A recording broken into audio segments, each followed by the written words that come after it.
Shalom, salam sejahtera kepada kita semua dimanapun kita berada. Selamat berjumpa kembali dalam program Roti Hidup Jemaat Immanuel Batakan. Harapan saya semoga kita semua selalu sehat, selalu baik, dan selalu merasakan sukacita dalam Yesus Kristus.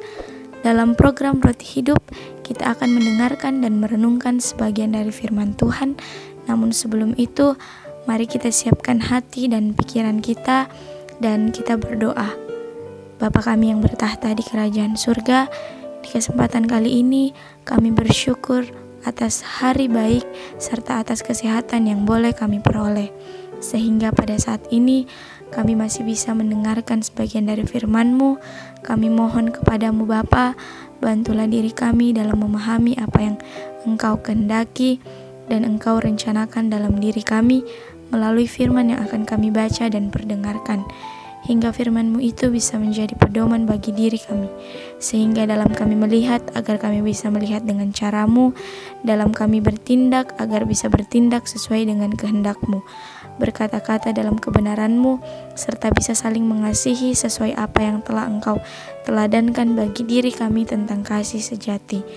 Semoga kami bisa menjadi perpanjangan tangan-Mu, bisa menjadi ranting-ranting-Mu dalam menebarkan kasih kepada sesama kami, serta bisa membawa kabar sukacita bagi mereka yang terpanggil dan bagi yang membutuhkan. Di dalam nama Putra-Mu Yesus Kristus kami berdoa dan bersyukur. Amin. Renungan kita pada hari ini terambil dari Matius 2 ayat 1-12. Orang-orang Majus dari timur. Sesudah Yesus dilahirkan di Betlehem di tanah Yudea pada zaman Raja Herodes, datanglah orang-orang Majus dari timur ke Yerusalem dan bertanya-tanya, "Di manakah dia, raja orang Yahudi yang baru dilahirkan itu? Kami telah melihat bintangnya di timur dan kami datang untuk menyembah dia."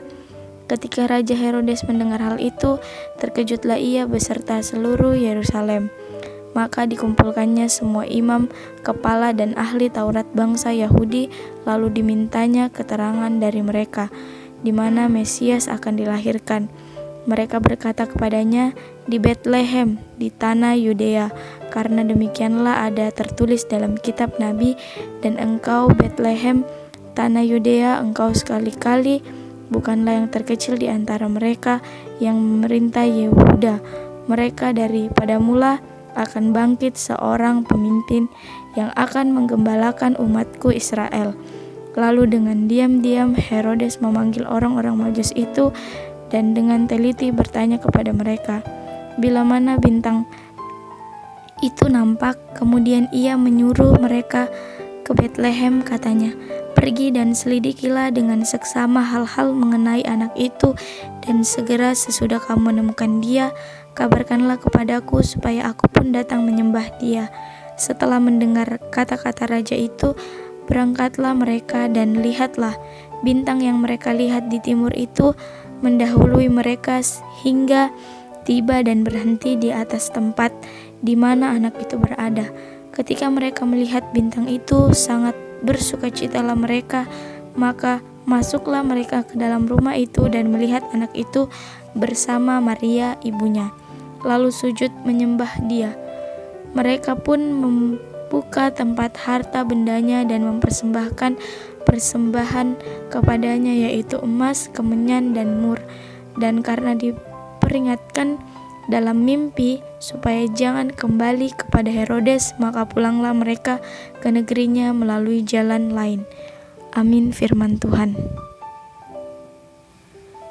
Tema dalam renungan kita pada hari ini adalah persembahan terbaik adalah hidup kita.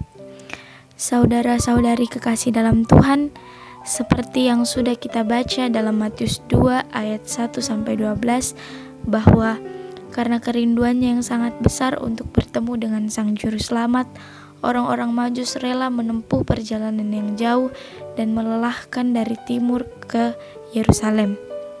Kemanakah tujuan mereka? Jawabannya dapat kita lihat dalam Matius 2 ayat 2b, yaitu untuk menyembah Dia. Jadi orang-orang Majus menempuh perjalanan yang sangat jauh dan sangat melelahkan hanya karena kerinduan mereka yang sangat besar untuk bertemu dengan Yesus. Ketika mereka mendapatkan bayi Yesus, mereka pun langsung sujud menyembah Dia. Mereka pun membuka tempat harta bendanya dan mempersembahkan persembahan kepadanya, yaitu emas, kemenyan, dan mur. Orang-orang Majus itu tidak datang dengan tangan hampa, melainkan membawa harta bendanya yang berharga untuk dipersembahkan kepada Tuhan, berupa emas, kemenyan, dan mur. Inilah yang seharusnya dilakukan oleh setiap orang percaya ketika datang kepada Tuhan Yesus, tidak datang dengan tangan hampa, tapi membawa persembahan yang terbaik baginya. Jangan pernah malu untuk memberikan persembahan berapapun nilainya. Jika kita memberikannya dengan ikhlas, dengan senang hati, Tuhan akan menerima persembahan itu. Berikanlah persembahan terbaik yang kita miliki untuk Tuhan, maka Tuhan tidak akan pernah memperhitungkan sedikit atau banyaknya persembahan yang kita berikan kepadanya. Pada zaman itu, emas, kemenyan, dan mur adalah harta yang sangat berharga, tetapi mereka rela mempersembahkan kepada Tuhan. Yang pertama, emas.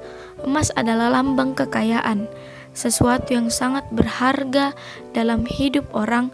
Semua yang kita miliki adalah pemberian dari Tuhan. Oleh karena itu, kita harus mempergunakannya untuk kemuliaan nama Tuhan. Kita dapat membacanya dalam Amsal 3 ayat 9a. Muliakanlah Tuhan dengan hartamu dan dengan hasil pertama dari segala penghasilanmu. Yang kedua yaitu kemenyan. Kemenyan melambangkan penyembahan kita. Penyembahan kita harus menjadi persembahan yang berbau harum di hadapan Tuhan. Ini berbicara tentang persekutuan yang karib dengan Tuhan, hidup taat, melakukan kehendak Tuhan, dan hidup yang menjadi berkat adalah persembahan yang harum di hadapannya. Yang ketiga, mur. Mur adalah tumbuh-tumbuhan yang rasanya pahit tapi sangat berkhasiat untuk bahan obat. Ini berbicara tentang harga yang harus dibayar untuk mengikut Tuhan. Adalah pahit dan menyakitkan secara daging ketika kita harus menyangkal diri, meninggalkan segala kenyamanan, dan melepaskan semua keterikatan dengan dunia. Terkadang kita sebagai anak-anak Allah masih memikirkan berulang-ulang kali untuk memberikan persembahan. Berapa nilai yang harus kita masukkan? Apakah dengan nilai segini cukup? Apakah ini cukup berkenan di hadapan Allah?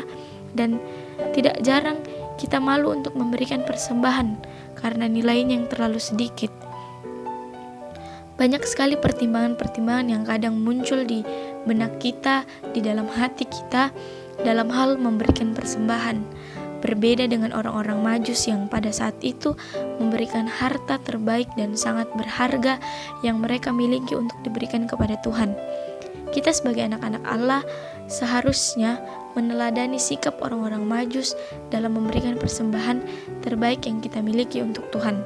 Tuhan tidak pernah menargetkan harus sebanyak apa nilai yang harus kita berikan kepadanya. Tuhan hanya berpesan, berikanlah harta terbaik yang kita miliki. Amin. Firman Tuhan, mari kita berdoa. Terima kasih Bapa atas kesempatan yang telah Engkau berikan kepada kami, sehingga kami boleh mendengarkan sebagian dari firman-Mu. Bimbing kami selalu Tuhan, kami memerlukan-Mu dalam setiap langkah hidup kami. Kiranya kasih-Mu mengalir melalui diri kami, dan bantulah kami supaya kami bisa menjadi pewarta kasih-Mu kepada sesama kami, hingga melalui diri kami, sesama kami bisa merasakan berkat dan kasih karunia-Mu. Dalam nama Kristus kami berdoa. Amin. Ku bawa kepadamu, oh Tuhan, persembahanku ini. Ku ingin Engkau menerima korban syukurku melalui pujian.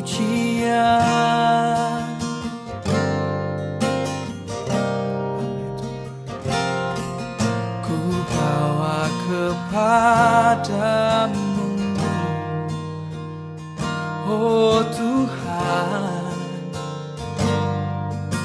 persembahanku ini.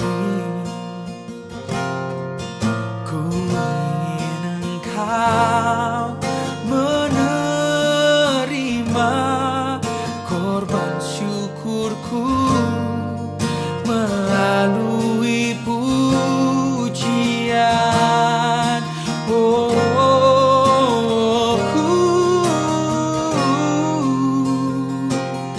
Takkan pernah ku bawa selain yang terbaik,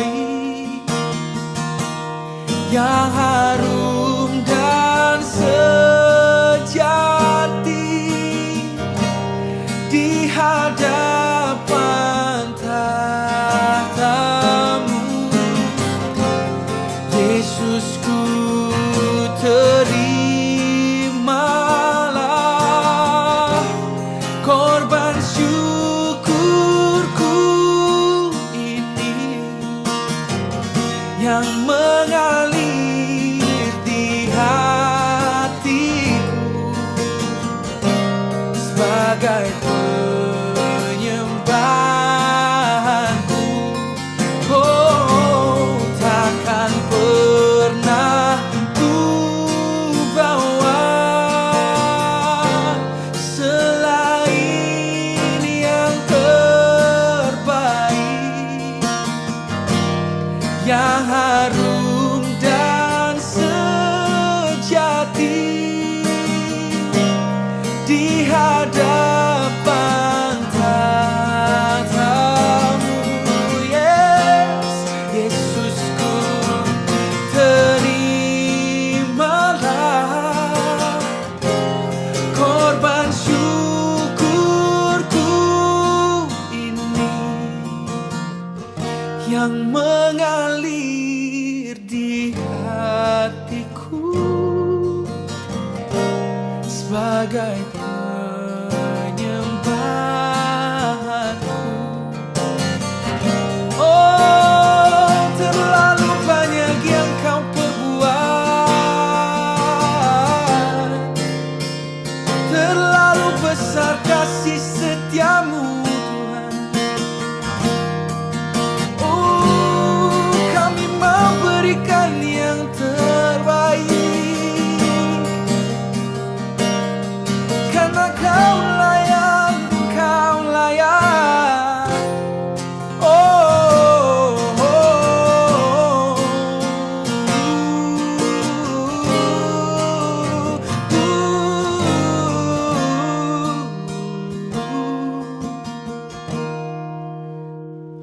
terima kasih